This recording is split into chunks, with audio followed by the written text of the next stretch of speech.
Welcome to A-Mark the Podcast. Siya po si Azel. At siya po si Mark. And today, alam ko naman po kasi ang daming mga nangyayari sa ating bansa in the Oh my. last few days. Ramdam na ramdam mo ang paghihirap ng isang Pilipino. Yes po.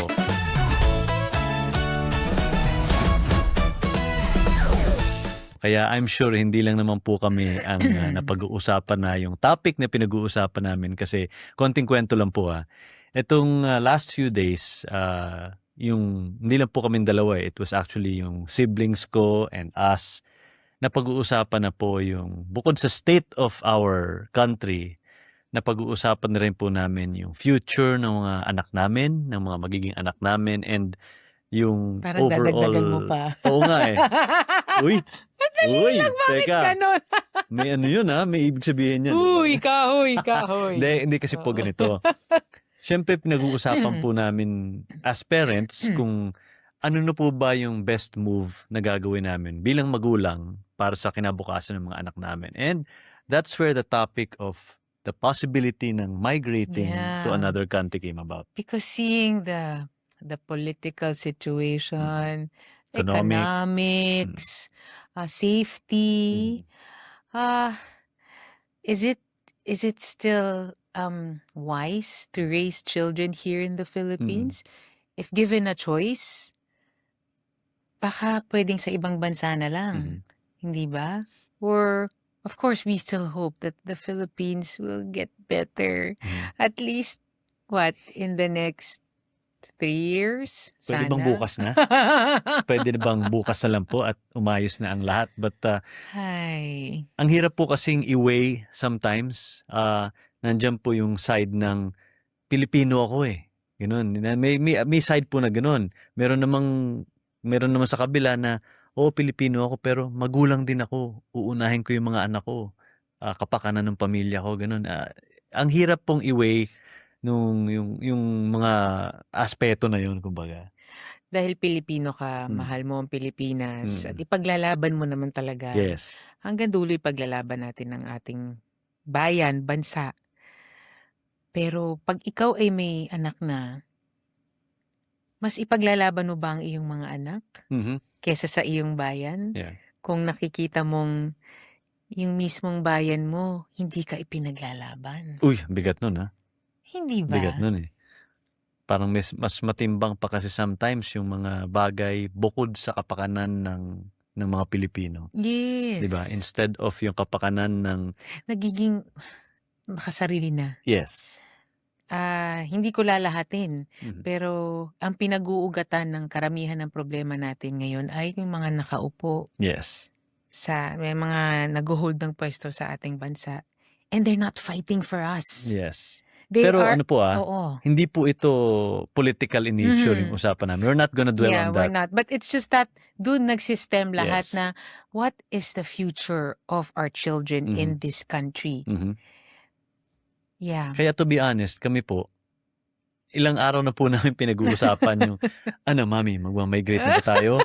Kasi upon researching, may mga options po na available ngayon na hindi available sa mga pamilya at sa mga magulang noon.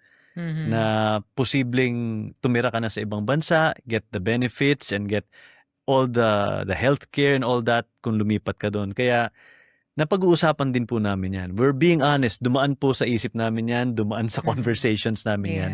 But today, ito yung mga what ifs, sa tingin mo in the future. But meron po kaming nalistang mga bagay. Yeah. Pros and cons of staying in the Philippines and migrating. Na posible po sana kung napanood nyo itong episode na to, makatulong po sa inyong decision making on whether or not ibubunuin nyo pa yung buhay dito sa Pilipinas or take the other options available and migrate with your kids to another country. We're not saying one or the other is better We're just gonna present sa inyo kung ano po yung nakita naming dalawa para sa amin, kung ano po yung maganda at mga hindi maganda rin in staying in the Philippines as a family. Okay? So simulan po natin. The first is yung konsepto po ng, ito po ay pros bakit po okay na okay pa rin tumira, manirahan at magtaguyod ng pamilya dito sa Pilipinas. The first is having Extended extended family. family, Oo. having your lolas and Oo. lolos and the titas and Hindi po yung titos. maraming asawa ha. Ang ibig sabihin po namin sa extended family, Oo. yung nandyan lang, pwede niyong puntahan yung mga lolo-lola, Mhm. pwede kayong bisitahin ng mga pinsan. Nandito Right. po, just Yung within arm's pwede mong reach. itambak yung anak mo doon Yeah. para mag-alaga, magtatrabaho lang po kami. Mm-mm. Ang laking bagay nun, yun Yeah. ang wala sa ibang bansa. Yes. They have daycares Mhm. na napakamahal. Mhm. Right? At ang hirap din naman talaga ipagkatiwala ng anak mo. But it does work. It does work. We know a lot of Filipino families na wala namang yayas, Mhm. pero nagtathrive walang, yayas, walang lolas and lolos in other countries, pero nagtathrive sila. Yes. And they're Pero making it work. iba pa rin yung alaga ng kadugo. Oo Alam mo, naman. yung alagang may malasakit kasi alam mong kamag-anak. Kunyari, ang pansin namin to Mhm. because kami lumaki din kami sa lolo't lola eh. Pag ang mga bata lumaki kasama ang lolo't lola, may something else sa kanilang personality. Parang mas matibay sila, mas grounded sila when they have the element of yung pag-aalaga at yung mga abiso ng lolo't lola, di ba? Right. Yun ang possibly mahirap pag nasa abroad na. But you have social media, you have video calls, but it's still different na, lolo, punta kayo dito, or lolo, dadali namin dyan yung mga bata, di ba? Mhm. Growing up with them physically. Ito namang bagay nito, mas madali for the parents. Yes. Oo, when you say you have lolas and lolos, sa ibang bansa, when both of you are working, mommy and Mhm. daddy, at wala kayong help, alam mo nangyayari, Mm. kawawa ang mga tatay, puyat. Yes. Puyat yan. Maghahalinhinan niya ng shift. O, panggabi ka. O, sa umaga ako magbabantay. Halos wala silang tulog. Yes. At ganyan ang buhay sa ibang bansa. Yun ang ipapalit mo dun sa wala ka kasing lolo't lola, walang mga tita at walang mga pinsan. So that is one of, I think, the most important pros na pwede mong pag-usapan dito. Bakit masarap pa rin sa Pilipinas? Kasi meron kang extended family. Right. Isusunod ko na dyan, sa mga nagbabantay at tumutulong sa atin, mommy at daddy, ay yung kasama natin sa bahay. Yes. Ang mga kasambahay. Mhm. Dito sa Pilipinas, mayroon tayong ganyan. Pero pag pumunta ka sa ibang bansa, wala pong ganyan. Mhm. Walang kasambahay. At posibleng meron, pero saksakan ng mahal. Kasi po, ang kasambahay system sa ibang bansa, they are actually trained to be house help. Pag trained na po yan, dumaan na sa training yan, yung amount that you will pay for them is sobrang mahal I think po. sa Asian countries, may house help. Yes. Mostly coming from the Philippines. Right. Correct. Or meron mang ibang lahi, pero kadalasan nga sa atin nanggagaling. Sa Asian, bihira akong nakakabalita na nasa America and Europe na may nanny or kasambahay, right? Meron sa Amerika, but it will cost you hundreds of dollars And per per day. hour ba? Oh. Per hour Oo. minsan. Kaya yung right? iba, di ba, nadidinig mo yung babysitter. Babysitter, di ba, sa Amerika. right, oo. Kunyari, kapitbahay nyo, merong teenager na kapitbahay kayo na naging ka-close ng pamilya nyo, pwede mo silang bayaran ng konti, o bantayan mo naman yung anak ko habang nagtatrabaho kami ng mister ko, ganun. That's a system that's prevalent naman sa Amerika. Yeah. But in terms of yung kasambahay, natitira talaga sa inyo full-time. Na parang pamilya nyo na rin. Oo, yeah. yung lumalaki kasama ng mga bata, dekada bago umalis sa inyo na nagiging ka-close, wala po sa ibang bansa niyan. So, the kasambahay factor again. Sipin mo, magkano na ba ang ngayon, basic na mga kasambahay? Between 8 to 10,000 ba? Yeah, 8 is Oh. the minimum. Compared to, Provincial rate yata. oo, yun, eh, compared to hundreds of dollars per Per day, hour. 'di ba? Per day.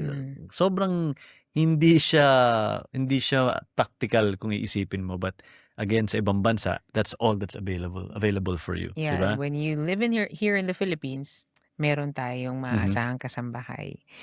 Next, Next is the cultural identity. Cultural identity for your children. Ito madalas namin nakikita kasi I remember nung bumiyahe tayo sa UK, no, nakakausap natin yung mga kasama ni Aaron sa work, 'di ba?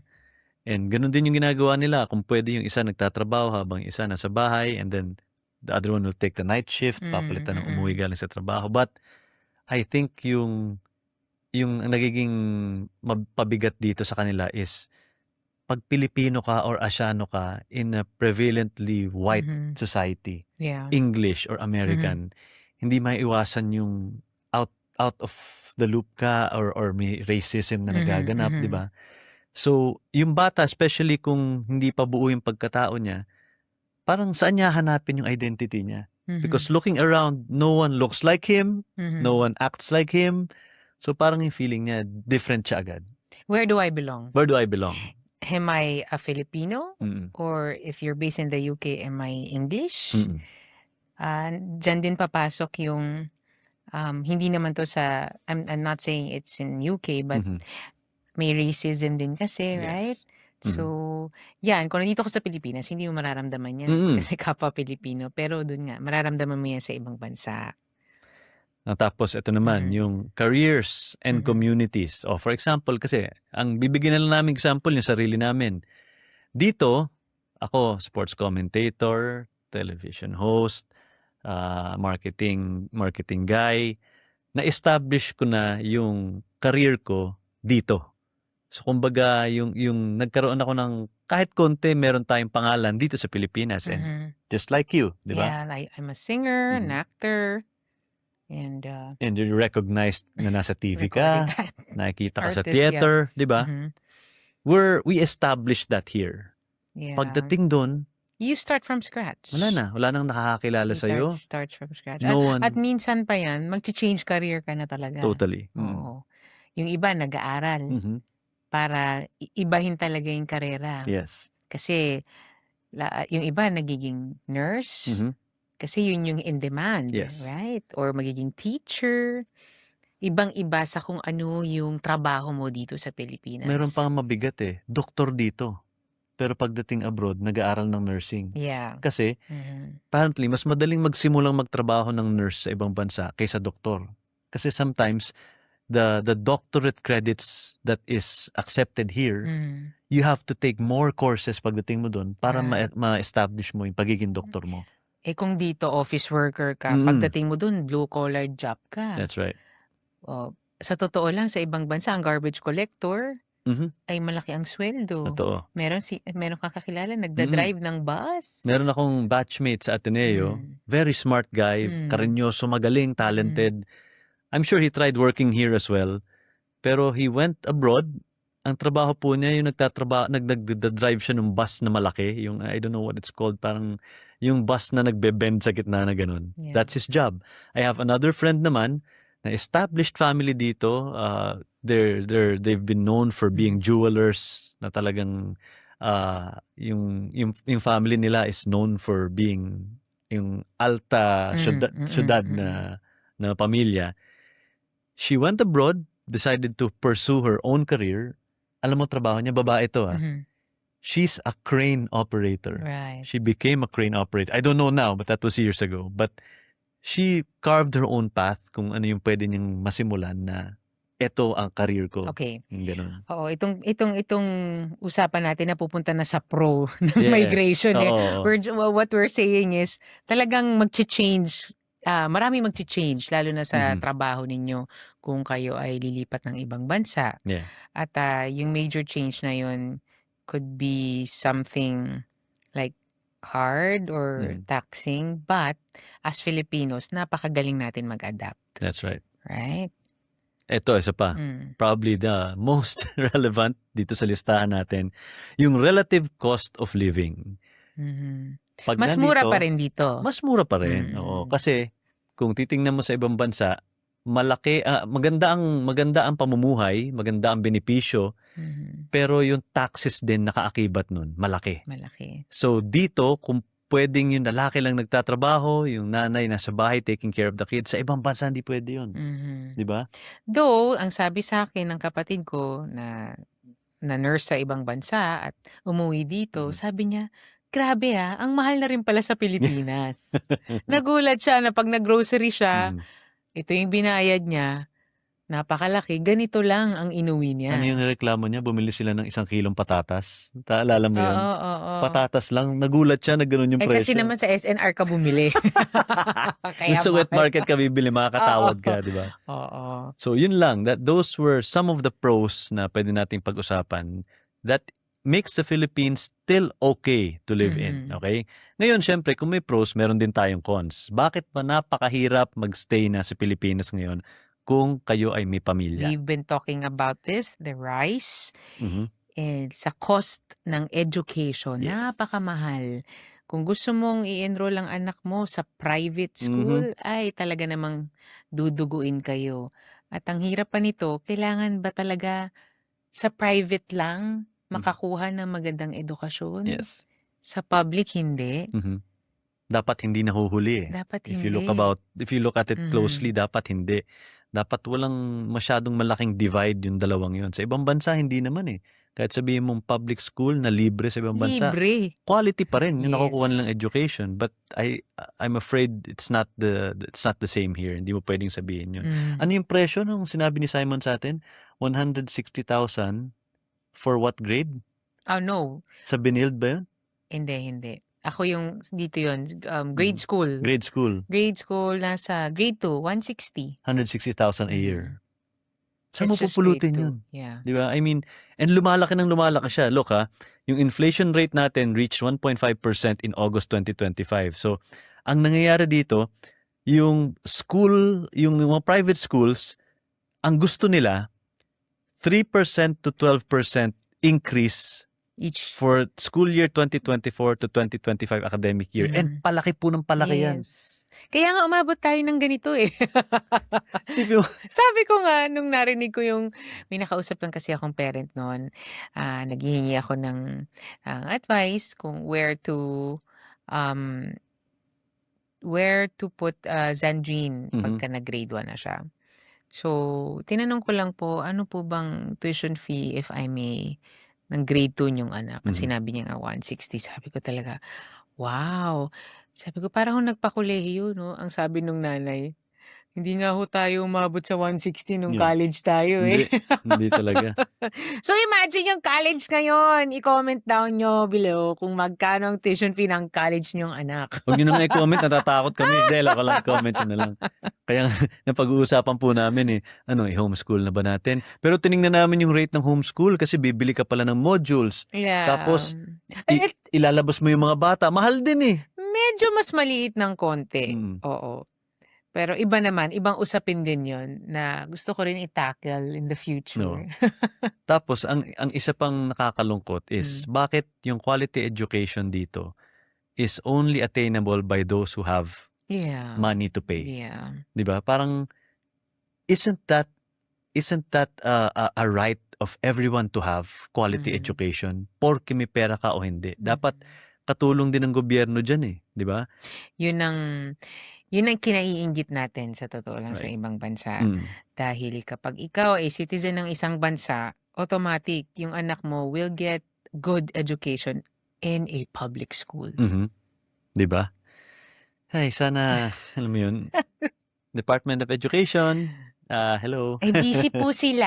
Maghabulan sa Senado. Oo, dyan na napupunta. Napupunta na tayo sa iba. Sorry. Okay, next topic po, bago siya mawala ng control, brain drain. Ito kanina Okay. sabi mo, ang ganda pag-usapan ito. Kasi yung brain drain concept po, papaliwanag po namin yan.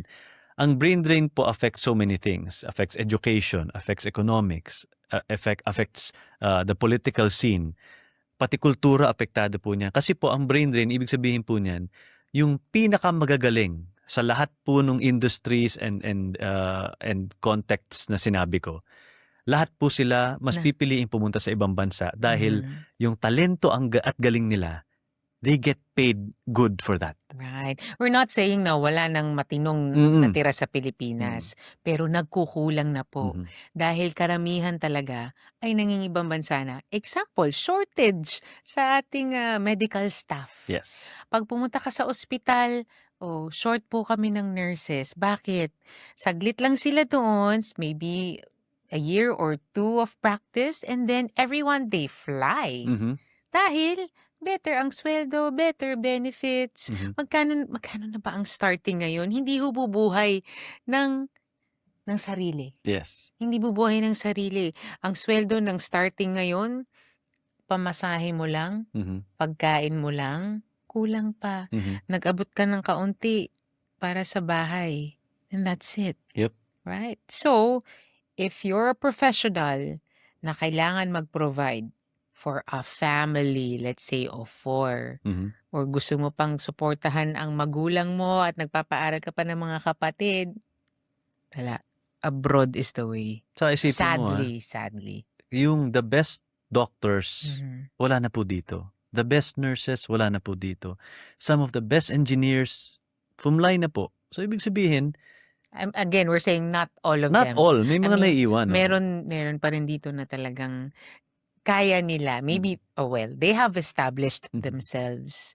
They're big names sa industriya Mhm. na they get paid good. Pero for the ones who are starting, sila yung parang ang hirap umakyat doon Yeah. sa kinalalagyan nila. So, ano yung fastest way ko to earn big? You exit. And imagine kung lahat po sila hindi na umalis. Imagine if yung condition ng Pilipinas is good enough for all of these professionals to stay. Lahat ng doktor, lahat ng engineer, lahat ng abogado, lahat ng mga may trabaho that could have been a big input sa Pilipinas. Siguro, in healthcare natin, baka hindi ganun karami yung nagkakasakit or namamatay kasi mas magagaling yung mga healthcare professionals. Something like that. I remember, ito, yun lang FIVOLCS. I remember when I was still in GMA, syempre pag merong malaking may volcano na mag-erupt or something like that na kailangan ng FIVOLCS interview, pupunta ako dun. So titingnan ko paano nila ginagawa. Volcanologists and weathermen are all there. The best in their field, you know. Pero I heard once, nung nandun ako sa FIVOLCS, tinatanong, nag-uusap-usap sila. Sabi nila, may nadinig ako na kung si Dr. ganito nandito pa, kaya niyang i-explain to eh. May ganun. And apparently, this particular doctor of volcanology or something, Where is nasa he? Australia na. Oh. Umalis na because better opportunities, di ba? Yeah. But yung galing niya, sana nagamit dito, Sa di ba? bansa Yung mga ganun ba na sayang, nakapanghinayang, hopefully inventions. Yeah. Diba? Marami tayong nababasa na invention ng Pinoy. Mm-mm. Pero kailangan ibang bansa ang makinabang dahil binili sa kanila. Yes. Nagkaroon sila ng pera dahil doon na hindi kayang suportahan ng ating sariling bansa. Mhm. Now, sino ang yumayaman? Yung ibang bansa. Yeah. Pero sa totoo lang, tayo ang nag-discover. Mhm. Marami yan sa listahan.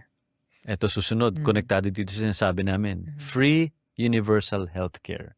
Ang universal healthcare po, ibig sabihin, it's a healthcare system na hindi po nagdi-discriminate sa edad, sa gender. Ibig sabihin, aalagaan po ng healthcare system na yon lahat ng residente ng bansa na yon. Marami tayong kakilala Mhm. na nasa ibang bansa. May mga edad na sila, seniors na sila. Sasabihin nila, malungkot dito sa ibang bansa. Kasi ang mga anak ko nagtatrabaho, ako lang ang naiiwan sa bahay. Mhm. Ba't hindi na lang po kayo umuwi dito? Kasi may sakit ako. Yun. Marami akong maintenance. Minsan inatake na ako. Kung dyan ako sa Pilipinas, maaaga ang buhay ko. Masaya nga ako dyan, maaga ang buhay ko sa daming bayarin Mhm. ng medical bills niya. Yes. So, magsistay na lang siya sa ibang bansa. Mhm. Kasi hahaba ang buhay niya doon. Malungkot man, kahit papano, hahaba ang buhay niya at mas magaan. Mhm. Because healthcare is free. Di mo naisipin, di ba? I mean, sige, sabihin na nating nakakaangat ka sa buhay. Meron kang PhilHealth, meron kang medical card na binabayaran. Ang laki pa rin True. ng kailangan mong ilabas. If you want to get good medical assistance, medical care, if you go to St. Luke's, if you go to, what else? My Mahal God, Asian Hospital. duduguin ka. Kami, naka-experience kami Oh, yeah. sa family. My Mhm. mom, na-ICU ng 3 months. Mhm. Imagine. Totoo yun eh. One hospitalization will cost you a lifetime of savings. True. Or bankruptcy. Ubos. Ubus talaga. And isa yan sa mga, I'm sure, kino-consider ng mga pamilya na nag-iisip na mag-abroad na lang tayo. Lalo kung tumatanda na kayo, Mhm. katulad ko, di ba? Naiisip nyo na yan eh, na unti-unti mo na nararamdaman, bumabagal na yung katawan mo, yung mga kilos mo na hindi masakit gawin dati, sumasakit na. So, admittedly, iniisip ko na yung part na yun, yung Right. healthcare. Okay, next cons. Ito, safety, infrastructure, and natural disasters. Ito, kukwento ko sa iyo. Mhm. Inis na inis ako dati. Pagka nag-a-absent ako from school dahil baha sa Malabon. Tapos sasabihin ng teacher sa akin, okay lang yan. Sanay na naman si Mark dyan. Sanay na yung mga taga-Malabon dyan sa baha. Mhm. Hindi yun eh. Ang tanong, kailangan ba naming masanay? Di ba? That's Mm. not the issue we're talking about here. Kung meron tayong maayos na infrastructure, na zoning, na alam mo yun, na planning for infrastructure sa isang bayan, hindi na dapat bumabaha, hindi na dapat sira-sira yung mga kalsada. Para sabihin sa akin na okay lang yan, sanay na sila Mark dyan, taga Malabon yun eh. Ang Wait a minute. para mo na ring sinabi na ang Pilipinong sumasakay at pumipila sa LRT na Mm. pagkasikip-sikip-sikip at babiyahe, maghihintay ng 3 hours Yep. papunta, 3 hours pabalik. So that's 6 hours of their day wasted Mhm. sa traffic. At ganun din, hayaan mo na, Pilipino naman yan, sanay na yan. Sanay na yung pumila sa commute. Bakit Diba? kailangan tayong maghirap? We don't deserve this. We Yung- literally, okay, kukwento ko to, no? May isang taon na kung nagtrabaho sa ibang bansa because of Miss Saigon. Mhm. So, we were on tour sa UK. Nagpunta kaming Germany at Switzerland. And my gosh, napaka-efficient ng train system nila in Europe, especially in Switzerland. Talagang on the dot. Pag Mhm. nakita mong naka-flash doon, kunyari, 3:03. 3:03 yung punto nasa harapan mo. So, tapos mag-ride ako ng ganyan, ng train. Tapos kausap ko yung Pilipino na kasama ko sa cast. Tapos sabi ko, alam mo, kaya naman sana natin ng ganito eh. Mhm. Pero bakit hindi? Right? I mean, alam naman natin kung bakit hindi. Mhm. Nabubulsa yung mga dapat na... Anyway, so when I got back, Tinigil yung sarili niya. Tinigilan yung sarili niya. when I got, isang taon lang naman po, no? Ah. So nung bumalik ako dito, nagmamaneho ulit ako. Along EDSA ako. And then, may LRT, that's LRT line, right? Yes. Okay. Ayala. MRT along EDSA, MRT. MRT, sorry. So, meron dong station sa gitna. Nasa gitna sila nakapila. Ang traffic sa EDSA.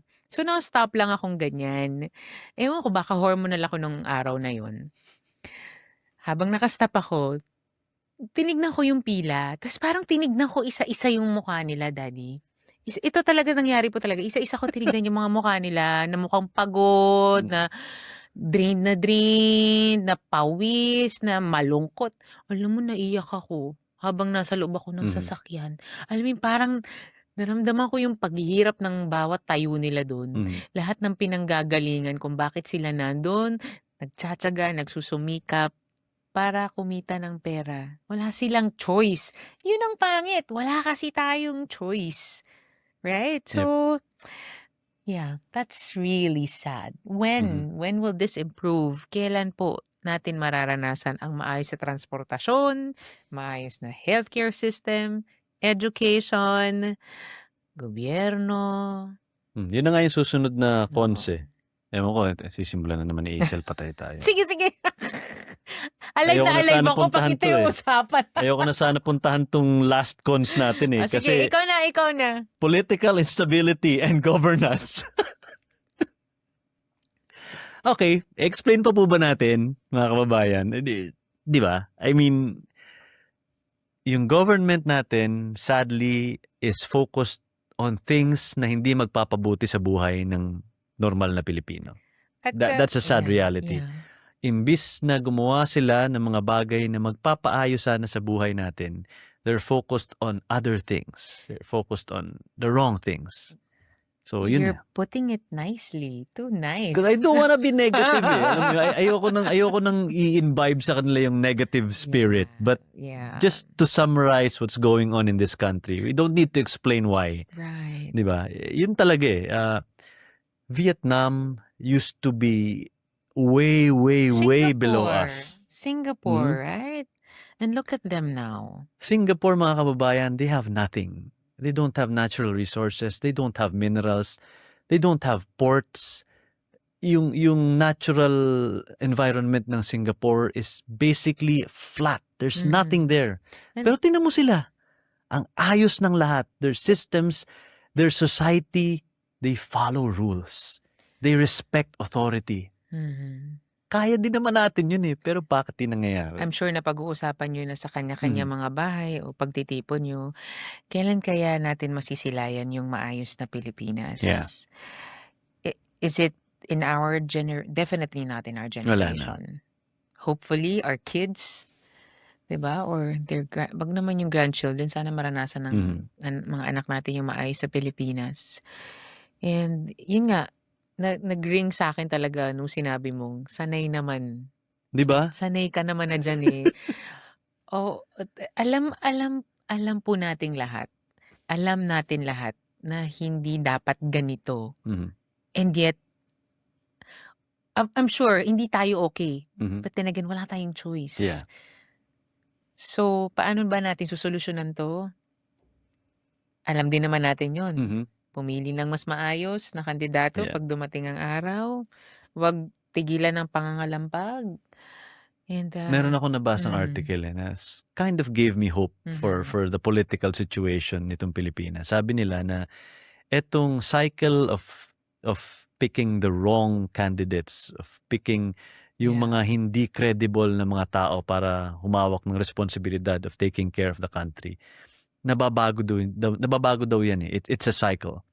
So eventually, the people will start to learn na hindi dapat ganito bumoto. Ito dapat yung kukunin namin. So, habang tumatalino yung botante, yung mga kumakandidato naman, nag-iingat na okay, hindi ko na pwedeng gawin to. Wag lang madadaya, ha? Well, di ba? At least may cycle daw yan. Hindi ko na pwedeng gawin to kasi yung mga botante masyado ng matalino. I cannot get away with this anymore. So, titino ng titino, and hopefully that will happen. Hindi pa rin naman ako gumigive up do sa aspeto na yon because may mga certain areas naman sa governance and our economy and our society na nag-i-improve eh. Case in point, infrastructure natin dito sa Pilipinas. With the highways and the skyways and the number of trains, unti-unti. Ang bagal nga lang po, pero at least may mga ganon, di ba? Kumpara dati na talagang wala. Those things still kind of give me hope. Ito po kasi sa mga viewers natin, this is coming from us as parents. Hindi naman po ito para sa amin eh, di ba? Pag magulang na kayo, wala na, hindi na tungkol sa inyo. Ganun nga talaga, no? Ang iisipin mo talaga, kinabukasan ng mga anak mo, kung paano sila mas mapapabuti, better their lives, better than ours, kung ano yung na-experience natin. Okay, now, since we're talking about the cons of staying in the Philippines, itutuloy na rin natin yan. So, Sige. when you say cons ng staying in the Philippines, ito yung mga pros of migrating na na-mention na natin kanina. Better quality education system and free universal healthcare and safety and quality of life. So, cleaner air, more green spaces, more reliable infrastructures. Importante yun, ha? Infrastructure, yeah. Importante yun, yung balance. Yung balance sa buhay. Kasi di ba dito, minsan sanay tayo 12 hours a day nagtatrabaho, minsan 15 hours a day, minsan nag-overtime, minsan 2 araw na nagtatrabaho para lang makabuno nung kikitain. Oo. Sa ibang bansa, hindi ho pwede yun. By law. By law, yes. Pag exactly. natapos ang 8 hours mo, expected ng government na after that is time for you at For time para sa family. pamilya mo. In fact, may mga ibang bansa po na pag mag-overtime ka ng kahit 1 oras, kailangan ipaliwanag ng kumpanya sa gobyerno kung bakit ka pinag-overtime. At kung hindi ka tanggap-tanggap yung reason, sorry, magmumulta yung kumpanya mo. Ganong, di ba? And sa kanila, if they're employed, may certain number of hours lang per week ikaw pwede magtrabaho. Beyond that, hindi na pwede. Yes. Right? And I want to add also, so sa safety and quality of life, lower crime rates. Yes. I mean, past few months, years, parang pataas tayo ng Yeah. pataas.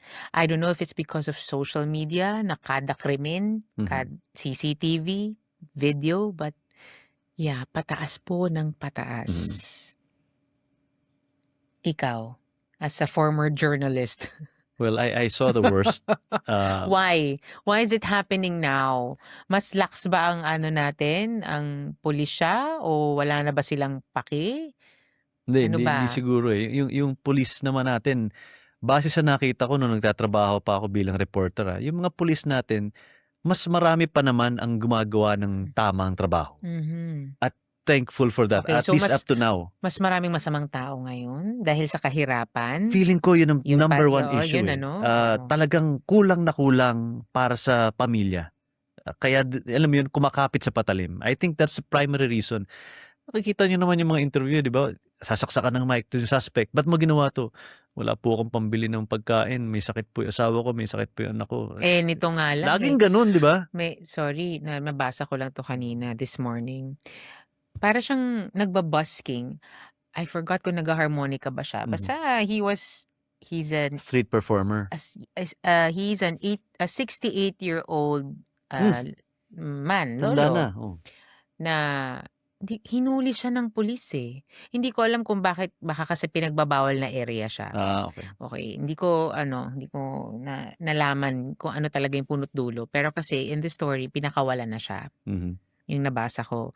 And with a photo of him and his 3-year-old apo, na tinanong bakit mo ginagawa yan? Kasi parang namamalimos daw siya.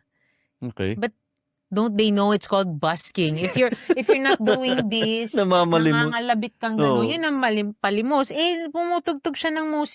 musika. It's called busking. So, siguro, iba hindi nila alam o ano.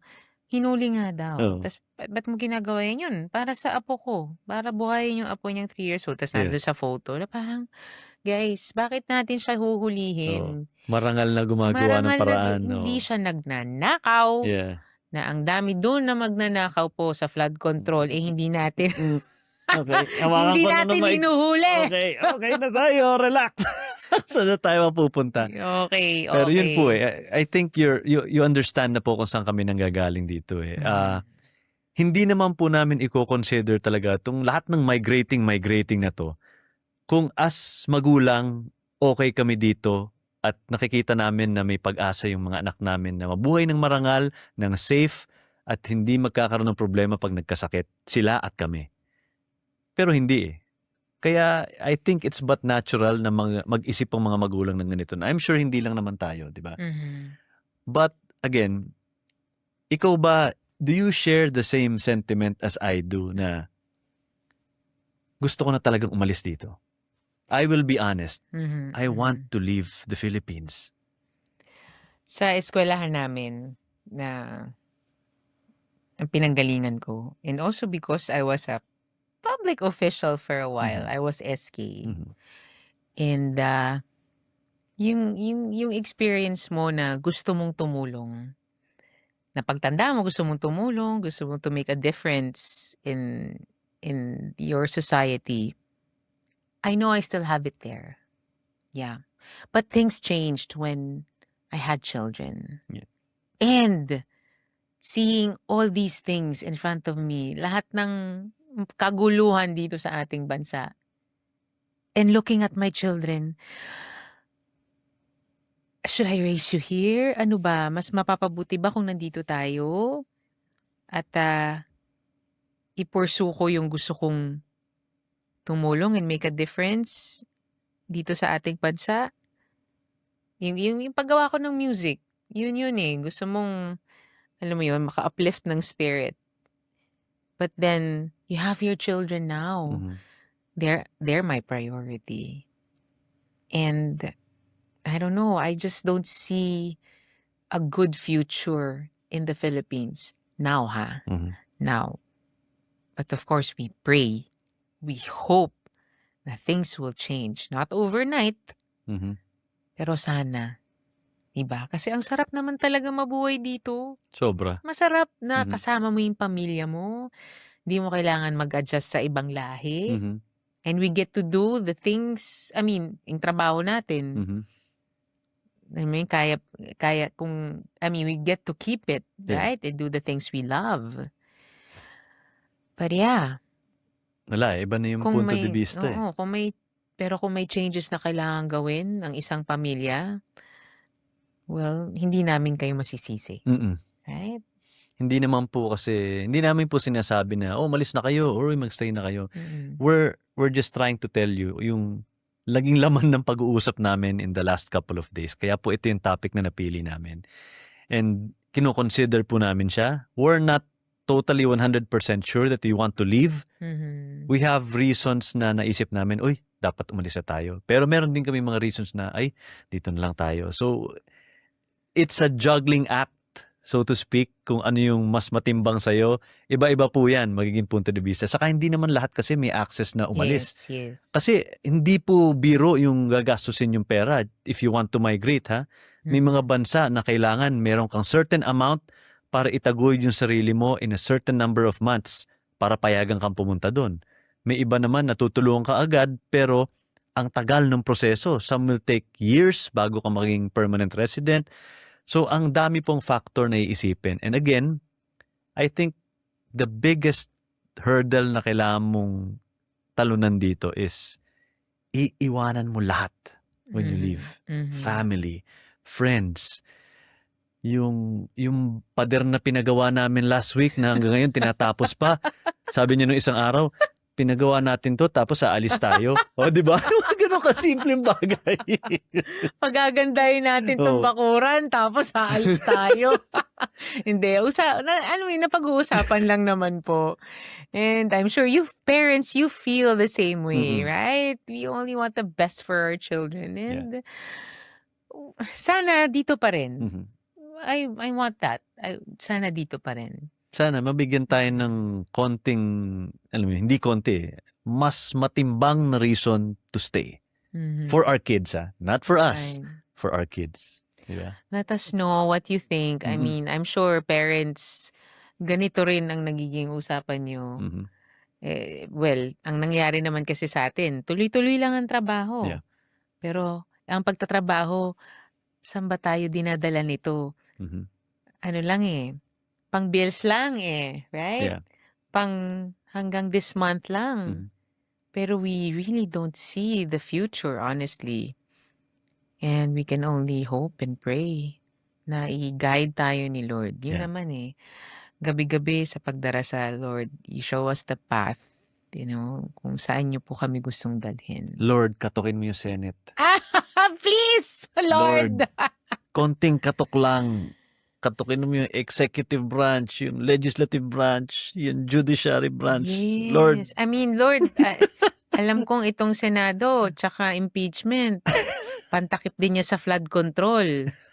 ay, eto na siya. Sorry Eto na siya. I mean, wag ho nating kalimutan na lahat ng pinaghirapan natin nasa Yes. bulsa lang nila. Ang gusto kong marinig, doon talaga bagit mo na kanina yung let us know. Meron tayong mga viewers na nasa ibang bansa Marami, actually. I'm sure marami yung mga pong iba dyan, nakikitang comments. kwento nyo naman sa amin, ma'am or sir, sa comments, kung lalo yung nag-migrate na meron ng mga bata, na meron ng mga anak. Kasi yun yung situation namin ngayon Gusto namin marinig how you guys did it. Gaano kahirap ba na mag-alsabalutan kayo kasama yung mga anak ninyo to go to a foreign country and start fresh? We want to hear from you kung paano nyo ginawa yan. And yung mga nagbabalak, saan bansa nyo gustong pumunta and bakit nyo gustong pumunta doon. And those naman na 100% gusto dito sa Pilipinas, ano yung dahilan ninyo for still staying here? Di ba? Interesting. Di ba? I'm To sure read all your comments. excited ako doon sa part na yun. Basahin yung mga comments nila. Lalong mga yun nandun. Oo, enlighten us. Enlighten us. Yan. Oo. Kasi, we need each other right Yes. now. Yun na nga talagang kapit pa rin mga Pilipino. Alam mo yun, I always believe in the saying, this too shall pass. Right. So, daanin natin sa dasal, number 1. And number 2, let's just try to do our share. Siguro pag lahat tayo sabay-sabay na gumawa ng something good for our country, sabay-sabay, it might make a difference. And also our politicians. Yes. Parang sabi ko nga, mabait naman ang Pilipino, Mm. karamihan sa atin, yan nga, bayanihan, Mm. mamalasakit. Pero hindi puwedeng nandito lang yun. Yeah. Kailangan hanggang dun sa taas. Kasi Mhm. kahit gaano tayo kamalasakit at kabait dito, kung yung nandito ay hindi ganun, eh di kawawa tayo, right? Papayagan mo ba akong tumakbo for public office? No. And that ends the episode. Maraming salamat po for watching. Nakukuha ko na yung question na yung answer niya. Thank you for watching again. Ito po ang A-Mark the Podcast. Again, the comments were very excited kasi ito, ang sarap mag-engage dito sa topic natin. Yes. Di ba? And alam niyo po, weekly, pag nag-iisip kami ng mga topics, since it's about parenting, it's about couples, Mhm. children, now talagang yung usapin na nangyayari sa ating bansa really concerns every Filipino family. That's why we bring this to you and balitaktakan tayo. Ang gusto lang naman namin is talagang to inspire. Yung pag gusto namin masaya yung mga topics eh. Pero once in a while, may mga sumisingit na negatibo. We try to make a lighter angle of it eh. Kasi ayaw naman namin malungkot na masyado na maraming negative That's sa true, mundo. that's So, true. sana po ay may natutunan kayo for this episode at sana kahit papano eh napasaya namin kayo in spite of everything that's going on in, I don't want to mention any Yeah. government branch anymore. So thank you guys. We'll see you next week. The comments, we're so excited to read that, guys. Okay? Salamat po. Thank you. Siya po si Acel. At siya po si Mark, and Yeah. this is A-Mark the Podcast. Thank you, guys.